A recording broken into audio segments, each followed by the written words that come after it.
आप सबके नमस्ते बा प्रणाम बा जय श्री राम। आप लोग से बता दी हम कि पावर स्टार पवन सिंह का आवे वाला मूवी कैसे हो जाला प्यार के ट्रेलर आज सुबह आ गई बा भोजपुरी के एक नया चैनल पर, जो ना चैनल का नाम बा एवरेस्ट भोजपुरी। और आपसे हम रिक्वेस्ट करते हैं कि वीडियो का पूरा देखो, आपके बहुत ज्यादा पावर मिले वाला बा। आप बॉक्सिंग पर आधारित बहुत सारा मूवी देख ले हो, आप दंगल देख ले हो, आप सुल्तान देख ले हो, आप लायन और टाइगर के मिक्सिंग लाइगर देख ले हो, लेकिन हमारा विश्वास करिए आप कि आपके भोजपुरी में ओरिजिनल बॉक्सिंग पर आधारित फिल्म पहला बार देखे के मिली और ओरिजिनल पावर देखे के मिली। ऐसा पावर कि एक के पंचिंग में लकवा मार जाई। भोजपुरी में पहला बार ऐसा ट्रेलर आई बा जो ना ट्रेलर के शुरुआत ही बॉक्सिंग रिंग से होता थे, जहां पावर स्टार पवन सिंह के बॉक्सिंग ड्रेस में एक डायलॉग मारते हुए दिखाओ बा, जो डायलॉग बा कि हमें दुनिया में अपन पहचान बनावे आयल बनी, हम सबके दिल में राज करे आयल बनी, हम पीछे हटे वाला जीव नहीं आगे डटे वाला जीव है। आपके फिल्म में हम बता दी कि सब कुछ देखे के मिली, इमोशन देखे के मिली,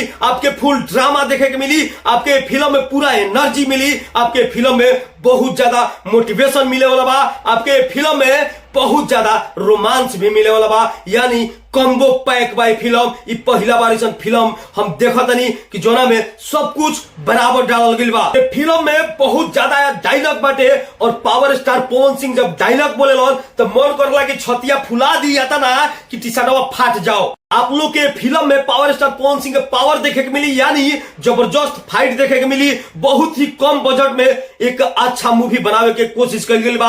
आप लोग से बता दी कि मूवी के शूटिंग बहुत पहले हो गई रहे और पावर स्टार पवन सिंह के साथ में काजल रघवानी बहुत ही अच्छा लगा तरी। आप लोग के ट्रेलर कैसा लगा बा हमारा कमेंट बॉक्स में जरूर बताइए और हमारा रिव्यू कैसा लागल इहो बताइए। अगर आप भोजपुरी के बेटा के सब्सक्राइब नहीं किए तो भोजपुरी के बाद भोजपुरी में करे वाला भोजपुरी के बेटा के चैनल के सब्सक्राइब करके हमारा साथे जुड़ जाए जा। वीडियो कैसा लागल लाइक कर दे जा और ज्यादा से ज्यादा शेयर कर जाए वीडियो के कि बहुत लोग एक मजा ले सके।